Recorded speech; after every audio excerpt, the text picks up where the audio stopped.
আসসালামু আলাইকুম। দ্বিতীয় আরেকজন সর্বশেষ যেই নির্বাচন, দ্বাদশ জাতীয় সংসদ নির্বাচন, আমিডামি নির্বাচন, সেই আমিডামি নির্বাচনের যেই কারিগর, তার অন্যতম একজন কাজী হাবিবুল আওয়াল, তিনি গ্রেপ্তার হয়েছেন। যাক ভালো, অন্তত এই দফায় জুতা পিটা তাকে খাইতে হয়নি। যদি এরকম ঘটনা ঘটতো তখন দেখা যেত যে তাকে গ্রেপ্তার করা হলো বা তার কি অপরাধ সেগুলি বাদ দিয়ে ওই জুতা পিটা হেনস্থা হলো কেন, ওইটা প্রধান হয়ে যেত। যেটা নুরুল হুদার ক্ষেত্রে হলো, এম নুরুল হুদা, যে সেখানে 2018 সালে দিনের ভোট রাতে করলো, ওই অপরাধটা যেন গৌণ হয়ে গেল। কেন তাকে মানে জুতা পেটা করা হলো, ওইটাই মুখ্য হয়ে গেল।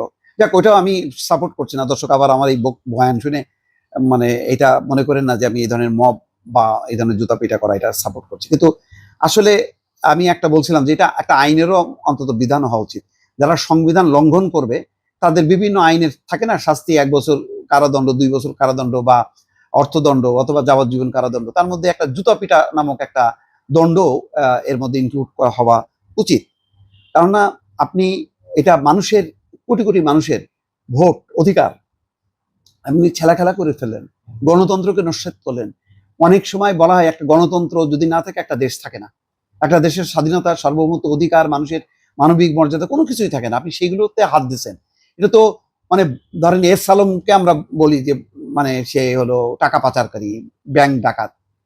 এইটা, এই অপরাধটা কিন্তু আরো বড়। মানে আপনি রাষ্ট্রের মূল কাঠামোটা, আপনি যে পিলারগুলো, সেই পিলারগুলো আপনি নরম করে দিচ্ছেন। তাহলে আপনি এস আলম 7টা ব্যাংক নাই লুটপাট করছে, আর আপনি দেশটাকেই শেষ করে দিলেন। দেশের 4টা 5টা যদি খুঁটি থাকে তার মধ্যে অন্যতম খুঁটি হচ্ছে একটা নির্বাচন। সেই নির্বাচনের ওই বলা হলো যে আপনার নির্বাচন নামক ওই খুঁটিটা, যার উপর দাঁড়ায় থাকবে আমাদের সংবিধান, আমাদের মুক্তিযুদ্ধ, আমাদের দেশটা, সেই একটা খুঁটির দায়িত্ব আপনাকে দেওয়া হলো। আপনি ওটারে ঢিলা ঢালা করে দিলেন, নরম করে দিলেন। ওখানে রড থাকার কথা, ওখানে আপনি দিয়ে দিলেন বাঁশ। তো বাঁশ খাবেন না আপনি? কাজী হাবিবুল আওয়াল, রকিবউদ্দিন এবং এই যে নুরুল হুদা, তারা তো এই কাজটাই করলো। এই লোক তো খুব ডাকসাইটের আমলা, ভালো আমলা। নুরুল হুদার মতন একটা থার্ড ক্লাস আমলা না, কিন্তু করলোটা কি? গণস্বাস্থ্যের ডাক্তার জাফরুল্লাহ, তার প্রতি যথেষ্ট পরিমাণ আস্থা বিশ্বাস ছিল, সে সাপোর্ট করছে, বলছে যে কাজী হাবিবুল আওয়াল যোগ্য সিসি। কি করলো? প্রথম প্রথম কিছু কথাবার্তায় আমরা একটু বিভ্রান্ত হইলাম, পরে দেখা গেল যে সব এক লাইনের।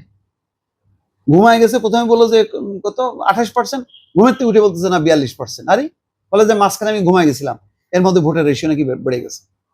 ছি ছি ছি ছি।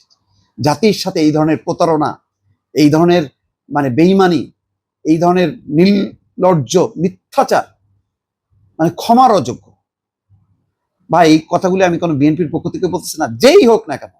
বিএনপির সময়ও এরকম একটা থার্ড ক্লাস কিছু বিচারপতি দিয়ে চেষ্টা করছে, তো যাই হোক সেটা আর পারে না। কিন্তু যদি পারতো তাহলে এই আজকে যে ভাষায় কথা বলছে ওই ভাষায় কথা বলতাম।